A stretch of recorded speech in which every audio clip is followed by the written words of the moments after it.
Shalom, selamat pagi Sobat Maestro yang dikasihi Tuhan. Segera kita akan mendengar program rohani Immanuel Sumber Shalom dari GGP Shalom Bandung. Inilah seri yang selanjutnya. Immanuel datang memberikan dan meneruskan Shalom.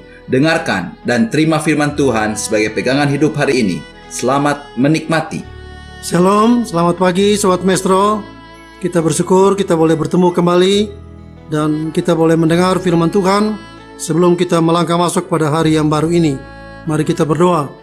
Terima kasih Maha Besar Bapa yang di surga, penyertaan Tuhan semalam sehingga pagi ini kami boleh bangun lagi dan boleh bersiap untuk berkarya. Dan terima kasih ada kesempatan buat mendengar firman Tuhan. Mari Tuhan rendahkan hati kami, sederhanakan iman kami, arahkan kami dengan firman Tuhan. Dalam nama Tuhan Yesus Kristus. Haleluya. Amin. Firman Tuhan pada pagi hari ini akan disampaikan oleh Bapak Pendeta Thomas Suherlan. Saudara, mari kita akan buka firman Tuhan yang akan saya ambil dari surat Roma pasal 8 ayat 28. Kita tahu sekarang bahwa Allah turut bekerja dalam segala sesuatu untuk mendatangkan kebaikan bagi mereka yang mengasihi Dia, yaitu bagi mereka yang terpanggil sesuai dengan rencana Allah. Amin. Saudara, firman Tuhan mengatakan kita tahu sekarang. Ya, jadi saudara yang merasa tadinya kurang tahu, atau saudara yang merasa belum tahu, maka sekarang saudara tahu. Tahu tentang apa saudara? Tentang firman Tuhan. Begitu banyak berkat janji Tuhan yang saudara dan saya bisa nikmati. Saudara-saudara sekalian, kita harus tahu firman Tuhan. Karena apa? Proses iman itu dimulai dari tahu. Surat Roma 10 ayat 12 berbunyi demikian. Jadi iman timbul dari pendengaran, dan pendengaran oleh firman Kristus. Iman timbul dari pendengaran. Setelah orang mendengar firman Tuhan, dia jadi tahu firman Tuhan. Setelah dia tahu firman Tuhan, saudara, Roh Kudus yang bekerja. Orang bisa percaya dan menerima firman Tuhan. Tetapi tidak cukup hanya untuk sampai menerima saja. Saudara dan saya harus mempercayai firman Tuhan. Ketika saudara dan saya mempercayai firman Tuhan, maka kita akan menikmati kuasa dan kebenaran firman Tuhan. Firman Tuhan itu tidak hanya cukup untuk diketahui saja, saudara. Saudara tahu firman Tuhan, ke gereja tiap minggu, baca firman Tuhan, tapi bukan hanya sekedar sampai ditahu saja. Firman itu harus kita terapkan di dalam kehidupan kita sehari-hari. Dalam menghadapi setiap langkah, setiap pergumulan kita. Firman itu kita percayai, kita terapkan dalam hidup kita imani itu. Ketika kita mengimani firman Tuhan, saudara dan saya akan bisa bersuka cita, akan bisa bersyukur walaupun di tengah pergumulan. Kenapa? Karena kita mempercayai janji-janji Tuhan yang ada di dalam firman Tuhan. Saudara-saudara sekalian, tanggung jawab hamba Tuhan adalah memberitakan firman Tuhan, supaya orang-orang bisa tahu firman Tuhan. Tanggung jawab Tuhan adalah mengutus, supaya orang-orang bisa mendengar firman Tuhan. Dan tanggung jawab daripada Roh Kudus adalah memberikan satu pencerahan, meyakinkan, dan memberikan keberanian untuk mengambil keputusan untuk percaya dan menerima Tuhan Yesus sebagai Tuhan dan Juru Selamat.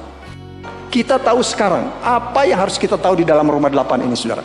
Yang pertama, bahwa keselamatan surgawi hanya ada di dalam Tuhan Yesus Kristus. Kenapa keselamatan surgawi hanya ada di dalam Tuhan Yesus Kristus? Karena firman Tuhan mengatakan Allah telah menetapkan Yesus sebagai Tuhan dan Kristus.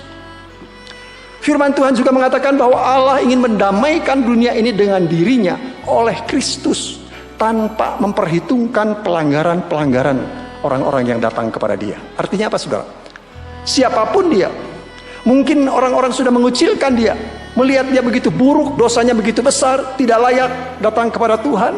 Tetapi ketika dia datang kepada Tuhan, dia mengaku dosanya di hadapan Tuhan dan dia bertobat, maka Tuhan akan menghapuskan segala dosanya. Kenapa?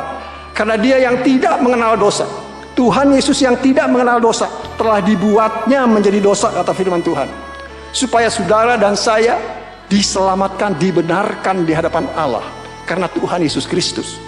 Dan setiap orang yang percaya dan menerima Tuhan Yesus, maka dia akan memperoleh hidup yang kekal. Dia anak tunggal Allah, saudara.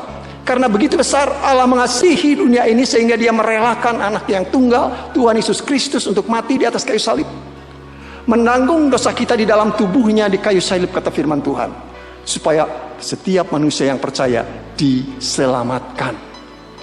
Dan Tuhan Yesus sendiri berkata, akulah jalan dan kebenaran dan hidup. Tidak seorang pun datang kepada Bapa kecuali melalui aku. Jadi saudara sekalian, kita tidak perlu cari juru selamat lain. Hanya ada satu juru selamat yang pasti membuat kita menjadi selamat, adalah Tuhan Yesus Kristus. Itu harus tertanam di dalam kita. Jangan sampai kita mau menukar iman kita dengan hal yang lain. Dengan jabatankah, dengan kekayaankah, dengan teman hidupkah? Karena masalah itu bukan masalah agama, tetapi masalah keselamatan hanya ada di dalam Tuhan Yesus Kristus. Itu mutlak. Jadi tidak bisa kita perbandingkan dengan yang lain. Tidak bisa kita cari alasan lain sehingga membuat kita menukar iman kita. Karena di dalam iman kita ada Tuhan Yesus Kristus, satu-satunya juru selamat. Keselamatan surgawi hanya ada di dalam Tuhan Yesus Kristus. Saudara-saudara sekalian, saudara dan saya harus tahu bahwa kita ini adalah ciptaan baru di dalam Kristus. 2 Korintus 5 ayat 17 mengatakan, jadi siapa yang ada di dalam Kristus, ia adalah ciptaan baru. Yang lama sudah berlalu, sesungguhnya yang baru sudah datang.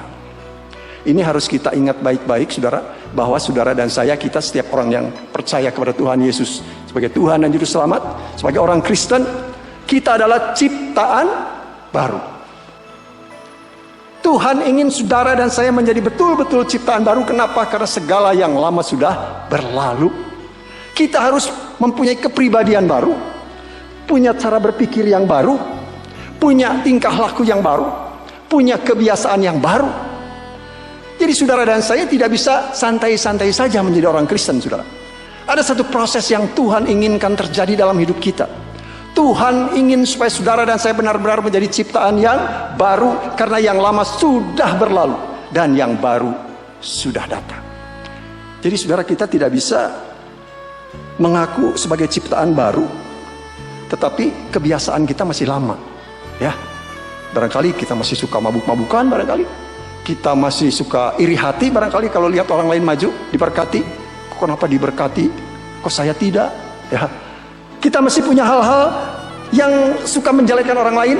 Itu bukan ciptaan baru, saudara.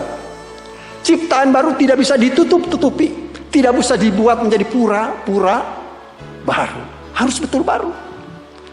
Setiap orang Kristen, semua orang Kristen mempunyai Roh Kudus di dalam hidupnya. Karena apa? Karena setiap orang yang sudah percaya dan menerima Tuhan Yesus sebagai Tuhan dan Juru Selamat, karena percaya kepada Injil Kristus, maka dia mendapatkan pengampunan dan juga mendapatkan karunia Roh Kudus. Roh Kudus ada di dalam kita. Roh Kudus yang akan menolong dan memberikan kepada kita kekuatan baru, saudara. Setiap orang yang tidak memiliki Roh Kristus, kata firman Tuhan, bukan milik Kristus. Roh Kudus ada di dalam saudara dan saya. Bukan dirasa-rasa, tetapi itu firman Tuhan.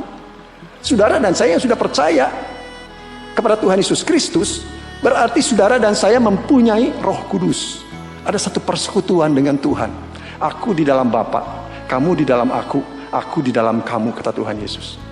Jadi Roh Kudus ada di dalam kita, saudara.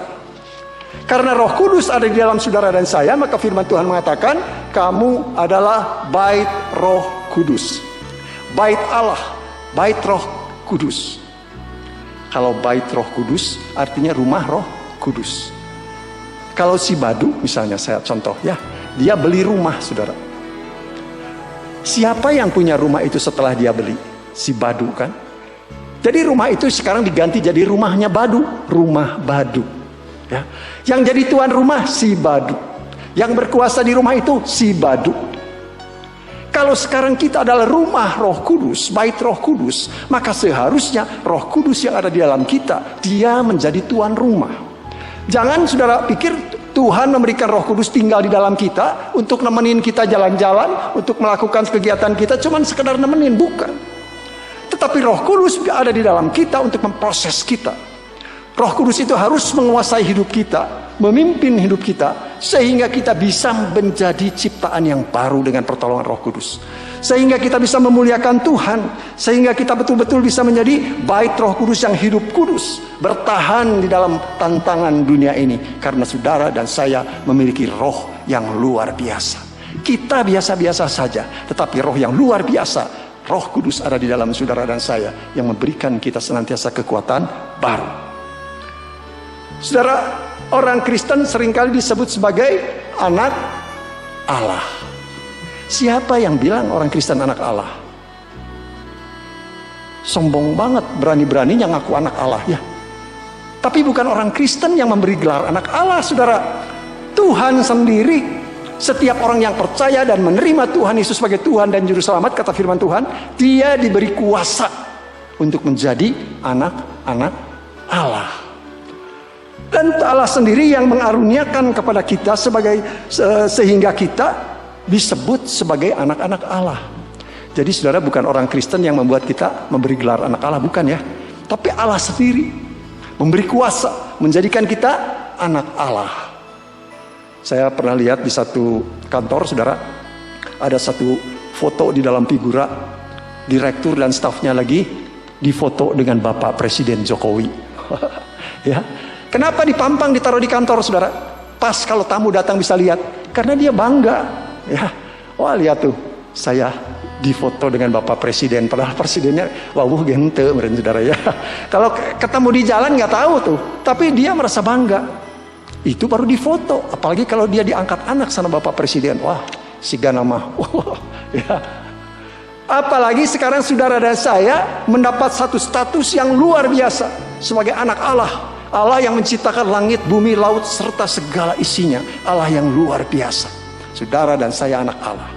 Karena kita anak Allah harus hidup di dalam pimpinan roh Allah. Karena kita anak Allah, kita sewaris, menjadi pewaris bersama dengan Kristus. Firman Tuhan mengatakan, saudara, jika adalah anak, maka kita juga adalah ahli waris. Maksudnya orang-orang yang berhak menerima janji-janji Allah, yang akan menerimanya bersama-sama dengan Kristus, yaitu jika kita menderita bersama-sama dengan Dia, supaya kita juga dipermuliakan bersama dengan Dia. Kita juga harus mau menderita buat Kristus.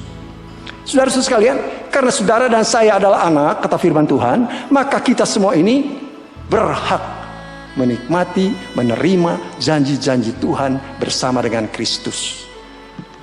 Saudara tahu, menurut penelitian ada 1260 janji Tuhan dalam Alkitab. Ya. Saudara sudah menikmati berapa janji Tuhan tuh? Gak ingat ya?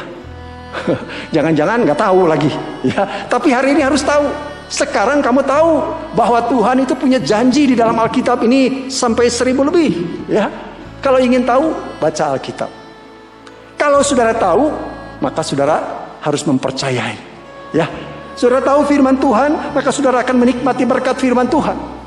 Tuhan berkata, saudara dan saya berhak menerima janji-janji, baik janji untuk hidup yang sekarang ini, saudara, pimpinan, penyertaan, pertolongan, berkat Tuhan di dalam kehidupan kita, maupun janji Tuhan untuk hidup yang akan datang, kehidupan yang kekal yang Tuhan sediakan buat kita.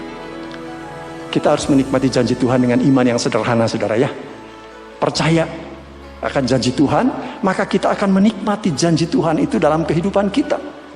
Jangan sia-siakan hak yang Tuhan berikan, ya. Mintalah maka kamu akan diberi. Tapi jangan lupa Tuhan itu Bapa yang baik. Jadi Dia akan memberi yang terbaik. Kalau saudara minta yang jelek, jangan harap bisa dikasih oleh Tuhan. Tapi kalau saudara minta yang memang kita butuhkan, dan kalau kita diberi, Tuhan bisa dipermuliakan. Maka firman Tuhan mengatakan, Tuhan Yesus sendiri mengatakan, apa saja yang kamu minta dan doakan, percayalah bahwa kamu telah menerimanya, maka hal itu akan diberikan kepadamu. Jadi kayak anak kecil kalau terima janji dari bapaknya, saudara ya. Kalau bapaknya bilang sama anaknya, kamu nanti kalau papa gajian habis bulan, Papa beliin sepeda baru. Ya, anak ini belum juga diberi, saudara. Sepedanya belum keterima, dia udah bilang sama temennya, tahu nggak, nanti loh habis bulan aku pakai sepeda baru, katanya ya. Padahal sepedanya belum ada kan, dibeliin juga belum, uangnya juga belum tentu ada lagi. Ya, tetapi dia percaya gitu loh. Itu anak itu punya iman sederhana. Dia udah bilang sama temennya, kalau saudara dan saya ketika kita berdoa kepada Tuhan, saudara yakin bahwa Tuhan sedang mendengar doa kita dalam proses, dan saudara merasa bahwa Tuhan sudah memberikan yang terbaik buat kita, kita sudah menerima kata Tuhan Yesus, kamu akan menerimanya. Saudara sekalian, bisa punya iman sederhana. Kalau ingin menikmati janji Tuhan, harus seperti itu. Saudara dan saya pewaris bersama dengan Kristus, baik untuk hidup yang sekarang maupun untuk hidup yang akan datang. Saudara, sekarang musim pesan ibu. Ya, jangan lupa pakai masker, cuci tangan di air yang mengalir, pakai sabun di air yang mengalir, kemudian jaga jarak. Ya, perlu ditaati nggak saudara? Bukan perlu lagi, harus. Kenapa harus? Karena saudara dan saya walaupun punya iman, kita masih manusia biasa. Saudara dan saya masih darah dan daging, belum diubahkan, masih sama dengan orang yang lain, saudara. Walaupun kita punya Roh Kudus, kita punya iman, jangan sombong, ya. Karena Tuhan memberikan kita hikmat. Tuhan mengajar kepada kita. Memang firman Tuhan mengatakan Tuhan tidak memberikan roh ketakutan, tetapi roh yang membangkitkan kekuatan. Tetapi jangan lupa kasih dan ketertiban. Ya. Jadi kalau kita jadi tukang berontak, saudara, tanda tanya, apakah saudara dan saya anak Allah? Apakah kita ciptaan baru, pemberontak? Gak mungkin. Karena kita orang yang dipimpin oleh Tuhan untuk taat dan setia dengan pertolongan Tuhan. Saudara, Elia, saudara, dia berdoa kepada Tuhan, jangan turun hujan, 3,5 tahun gak turun hujan. Berdoa lagi supaya turun hujan. Tetapi firman Tuhan bilang apa? Elia masih manusia biasa. Saudara, kenal Rasul Petrus, dia bisa menyembuhkan Eneas yang lumpuh. Bahkan dia bisa membangkitkan Dorcas yang sudah mati. Tetapi firman Tuhan mengatakan, Petrus berkata, aku ini manusia biasa. Ya, jadi saudara dan saya manusia biasa, tetapi jangan terus, oh kalau begitu mah Tuhan tahu dong. Kan masih darah dan daging. Jadi kalau saya hidup masih ngikuti darah daging, pasti Tuhan maklum. Itu mah alasan basi, saudara. Ya, itu mah alasan yang dibuat-buat. Memang Tuhan memaklumi, Tuhan tahu saudara dan saya ini debu, kata Tuhan. Tetapi bukan berarti kita sengaja, saudara. Ya, karena kita masih seringkali cenderung mengikuti keinginan daging, lantas kita masih suka iri hati, masih suka cari ramalan barangkali, masih suka berhubungan dengan kuasa gelap, saudara. Kalau orang seperti itu, kata firman Tuhan, tidak akan mendapat bagian dalam kerajaan surga. Tapi saudara dan saya bukan seperti itu. Walaupun kita belum diubahkan, tetapi saudara dan saya adalah milik Kristus, kata firman Tuhan. Dan milik Kristus itu sudah menyalibkan daging dengan segala hawa nafsu dan keinginannya. Ya, jadi saudara dan saya masih manusia biasa, belum diubahkan. Tetapi saudara dan saya adalah milik Kristus. Milik Kristus itu sudah menyalibkan kehidupan kita yang lama dengan segala hawa nafsu dan keinginannya bersama dengan Kristus. Jadi saudara dan saya hidup sebagai manusia yang belum diubahkan, tetapi dipimpin oleh Roh Kudus. Karena Roh Kudus ada di dalam kita. Jadi yang keluar dari hidup kita bukan buah-buah daging, tetapi buah-buah Roh Kudus. Ada kasih, ada sukacita, damai sejahtera, kesabaran, kemurahan, kebaikan, kelemah lembutan, apalagi kesetiaan, penguasaan diri. Ya, itu yang akan muncul di dalam kehidupan kita, saudara. Karena walaupun masih darah daging, saudara dan saya milik Kristus. Tapi saudara nggak usah kecewa. Walaupun kita masih belum diubahkan, tetapi Tuhan sudah menyediakan tubuh sorgawi. Ya, setiap orang Kristen, semua orang Kristen akan mendapat tubuh surgawi. Firman Tuhan berkata seperti ini, sebab kami tahu bahwa apabila kemah yang kami diami ini, saya bacakan ini dalam terjemahan sehari-hari, saudara ya. Sebab kami tahu bahwa apabila kemah yang kami diami ini sudah dibongkar, yaitu apabila kita mati dan meninggalkan tubuh ini, maka di surga akan ada tubuh baru yang indah, sebagai rumah yang akan menjadi milik kita untuk selama-lamanya, yang dibuat oleh tangan, bukan oleh tangan manusia, melainkan oleh Allah sendiri. Ada tubuh surgawi yang akan kita pakai sebagai pakaian yang baru. Itu dijanjikan oleh Tuhan, saudara. Dan sebagai jaminan saudara dan saya pasti akan memakai pakaian yang baru yang Tuhan sediakan, Tuhan membiarkan Roh Kudus-Nya, memberikan Roh Kudus-Nya tinggal di dalam saudara dan saya sebagai jaminan bahwa kita akan menikmati semua yang Tuhan sediakan buat kita. Namun saudara dan saya perlu memiliki iman yang sederhana. Tuhan sangat rindu supaya saudara dan saya memiliki iman yang sederhana. Tuhan Yesus rindu untuk saudara dan saya memiliki iman yang sederhana. Kenapa? Karena orang yang memiliki iman sederhana itu mudah memiliki kepercayaan tanpa syarat.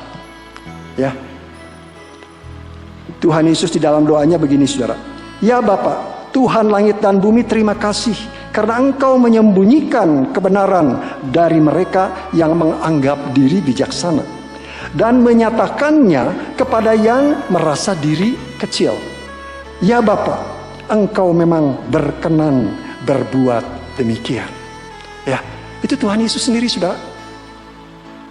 Saudara, kita lihat Allah turut campur tangan, berarti bukan ada masalah, bukan tidak ada masalah. Tapi Tuhan mengizinkan masalah supaya apa? Apakah supaya kita keteter, supaya kita mundur? Bukan. Supaya iman kita dimurnikan, kata firman Tuhan. Ya.